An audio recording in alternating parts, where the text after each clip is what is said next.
大家好 Jackie， 咁今日要講嘅係冰感工作室嘅，都係矮嘅。坦白講個造型好似我獨自升級嘅蟻王貝爾咁嘅，係啦，都好似嘅，但係佢就冇翼咯。如果我覺得有個翼嘅配件就再型啲咯，因為矮應該係飛蟻會勁啲啊嘛。咁佢而家咧一嚟係手型啦，有4隻啦，就已經係一啲攤開嘅手啦，有唔同嘅造型啦。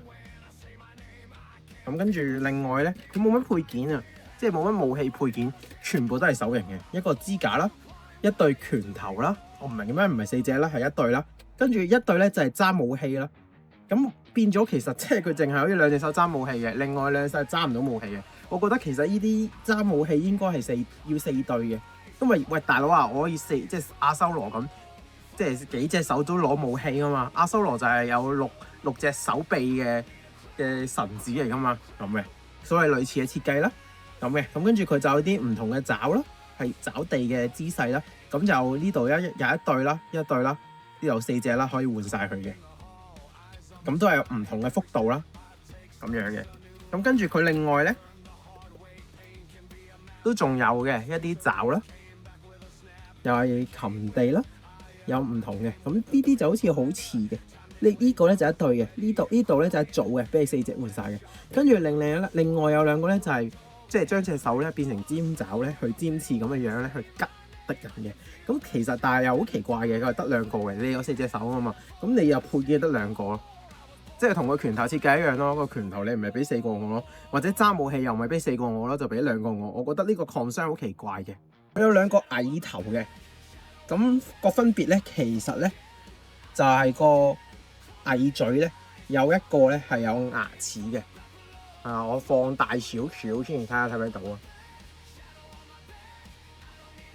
係啦，你會見到佢有一個牙齒嘅。另外一個蟻頭咧就係封住咗嘅，就冇牙齒嘅。呢個就係嗰2個分別啦。跟住其他都係好似嘅，有個觸鬚嘅角度都好似嘅。係啦，我諗係以呢個嘅分別啦，有2個樣俾你啊，一個做再兇殘啲啦。咁跟住嗰2個觸鬚咧，呢度係有少許嘅可動嘅，係可以移動嘅，但係有小心啲啦。因為我之前見到有人話，哇好勁啊，捉住佢揈啊，係有機會斷嘅。我覺得嗰個就係娛樂效果嚟嘅啫，就唔係真實嘅。咁啊，大家小心啲啦。但係個觸鬚就可以褪上嚟嘅，佢呢度係一個可動嚟嘅，呢個都係嘅，2個頭一樣嘅。咁我就唔展示啦。係啦，呢個觸鬚係可以撬起佢，做一個真係一個蟻嘅觸鬚嚟嘅，真係可以扭上嚟，可以移動，但係真係要輕力少少嘅。觀感啦，繼續係好新鮮，好有山口式嘅感覺嘅玩具。咁多年我都講佢係。咁佢今年就做咗呢個蟻嘅裝甲啦，個裝甲上邊呢度係有一個可動嘅。你根據呢度嘅移動嚟增加佢嘅可動嘅。咁你會見到啦，佢係一個球形嘅關節啦，而呢度都係一個球形嘅關節啦。但係都係啲新設計嘅關節嚟嘅，驟眼睇下。係啦，嗰啲手臂啦，都好似叫做佢呢個係咪叫做斜軸關節咧？同埋叫做單軸關節咧？因為佢唔係一般嘅雙關節，佢亦唔係一般嘅單關節。咁佢而家個做法咧係幾美觀嘅，個扭動嚟講。因為而家其實要考慮嘅係有可動得嚟，但係要有美觀嘅。因為佢一樣都做到可以接得埋嘅隻手臂。根據某一個，但係個關節係斜切嘅，所以我諗呢個叫斜切關節啦。嗱，咁呢個可以即係扣翻埋去啦。增加佢個可動啦，咁佢哋接到咁樣咧，就大概可以接到埋超越咗啲單關節，過咗90度嘅。咁但係又美觀得嚟又美觀喎，但係你會見到個關節其實係斜上嘅，斜嘅轉動嚟嘅。係啦，咁跟住仲有一個手臂啦，亦都係一個，佢係一個球形嘅關節，你見到呢個位置，但係就扣咗落去一個好似個罩嘅，即係呢個球啦。球形啦，扣落呢度，用呢個方法嚟轉動嘅。我未知道呢啲關節叫咩名，係啦，咁嚟轉動。咁有佢嘅好處嘅。呢度亦可以轉動啦，呢個手臂嘅位置係啦，呢個位置可以轉動嘅。係啦，咁當然啦，呢個就係一個波形嘅關節啦，佢就好似生蠔式咁啦，揾一個肩膊位遮咗佢嘅球形關節啦，令到你唔會覺得呢個關節好出氣啦。係啦，手臂係斜嘅，咁但係就可以做一啲即係斜形嘅關節，就可以做咗一啲擒嘅動作啊。因為佢要始終係設計一個矮嘅手臂啊，跟住個下肢咧，呢度都係類似呢個手臂嘅呢個位置。佢下肢嘅手有唔同嘅關節嘅，係啦。佢個手咧，下肢呢個位置嗰個關節都係一樣係咁樣做嘅。我見到係扣住一個關節咁樣去轉動嘅，令到佢一樣可以做到嘅。因為同上邊嘅手臂係類似嘅設計，而下邊繼續有一個斜切嘅關節啦，令到佢可以接得埋嘅，而拍到埋去呢個位置嘅。咁個可動係唔阻嘅。係啦，即係要一節啦，而手啦，呢度都有一個關節嘅，可以扭動嘅，亦可以將佢拍嚟呢個位置嘅。係啦，你見到佢手，佢呢隻手都得嘅，變咗佢可以即係撐地嘅。呢個嘅設計係，我諗佢係諗住佢個設計係俾你好似趴地咁嘅。咁有4隻手嘅手臂嘅設計啦。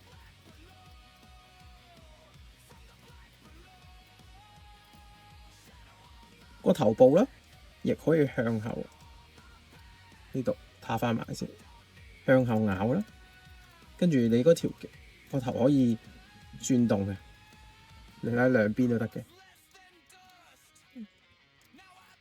望低都得嘅，壓低咗係咁樣嘅。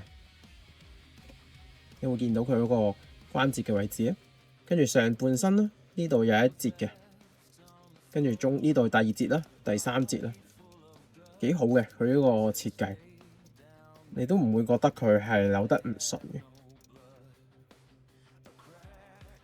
呢個3隻設計亦唔見到佢有漏罅啦，因為有啲人設計咧就係為咗個可動漏咗個空嘅 crack 或者一啲即係裂縫咧，會俾你見到嘅。咁你都唔會見到佢有裂縫。係啦，佢呢度係做咗長啲嘅感覺啦。呢個格就遮住咗佢嘅，係完全都唔係好見到個裂縫嘅。咁好重要嘅，你就可以將佢嗰3節係可以完全係90度，然之後上半身嗰個咧係令到佢可以屈到一個 L 字形嘅。呢個可動係好高嘅，好誇張嘅。跟住配合下半身咯，直成隻腳係可以踢到佢個頭度嘅，佢完全係可以做到咁樣嘅下半身嘅設計。係啦，咁佢都係做咗一個新式嘅一個關節啦。係啦，好似機械人嘅一個設計，不過佢唔係人嚟噶嘛，我覺得冇問題嘅。如果係人就會有奇怪咯，因為人嘅膝蓋唔會咁扭噶嘛。佢個膝蓋嗰度咧，喺呢個位置就做咗一個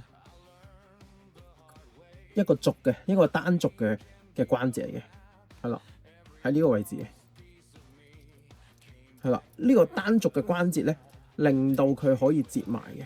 咁跟住上邊呢個位置呢度可動，佢再伸長做翻個肩膊位置，令到佢再有少少可動嘅，即係呢度有一個單軸關節，呢度再有個關節嘅，我睇唔到，因為係啦。咁但係你拉嘅時候咧，呢個關節就會令到佢可以接埋啦，做到類似雙關節嘅效果，但係你唔會露咗成個關節嘅，因為你會見到呢個肩膊位啊。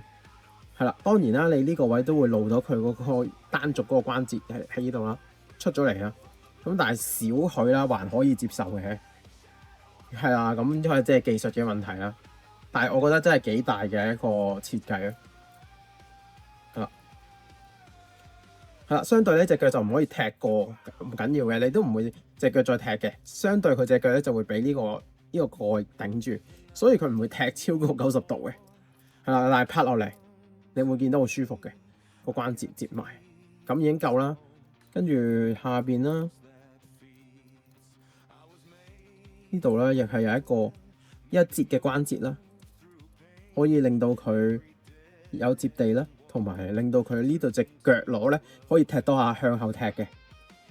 跟住腳踝呢度咧亦有一個球形嘅關節啦，係啦，應該都係一個單軸嘅關節嘅，係啦。咁變咗隻腳係可以接到呢個位置嘅，幾好嘅，因為一節兩節嘅可動啦，亦可以褪前嘅呢個關節，令到佢做到可以咧做一啲好似兔仔彈跳嘅一啲動作嘅。咁跟住再配合啦，腳趾有一個可動啦，一個接地啦，咁樣嘅呢度一節兩節三節嘅可動，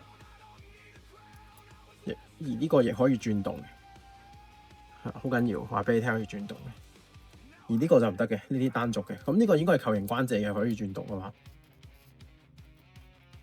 係我唔掹佢出嚟啦。如果唔係佢冇得轉，係啦。跟住呢度啦，可以扭動啦，令到佢可以變成一字馬啦。你扭動咗佢，你會見到嘅。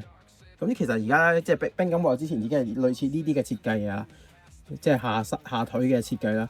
而佢都做到一樣嘢，佢唔需要下拉去增加可動嘅，佢已經係有一個好高嘅可動。呢個下邊嘅下身嘅設計咧，呢個腿嘅設計。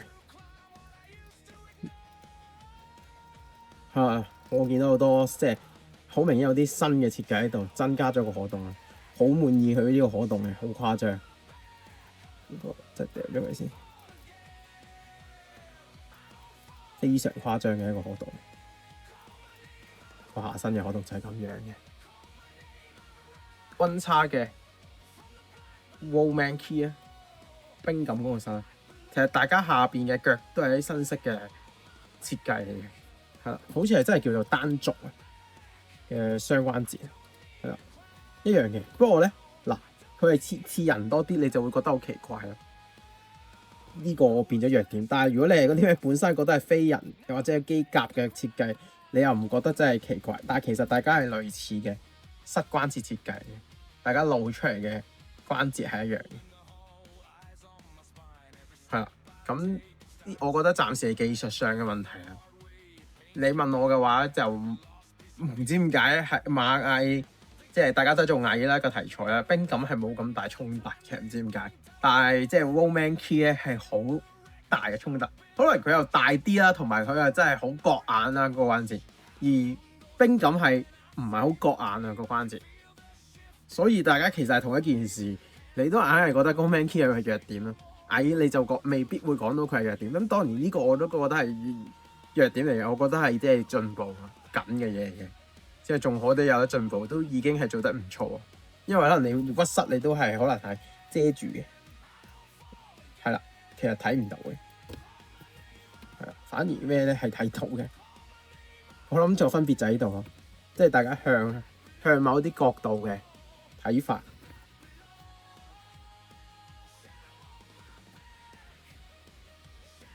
咁啊，之前嘅大甲蟲啦，同埋蟻啦，咁其實個比例係喺度嘅，雖然佢係冇咁大隻嘅，同埋冰感嘅，即係最初始嗰隻啦。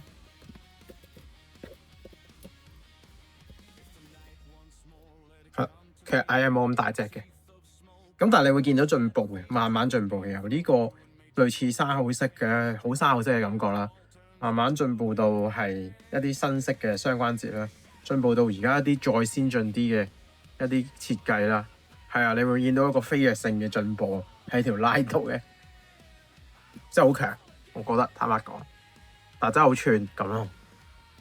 公仔比例咧，佢就係高少少嘅，係啦，冰感影響都係咁噶啦，高少少嘅，高過 HF 嘅。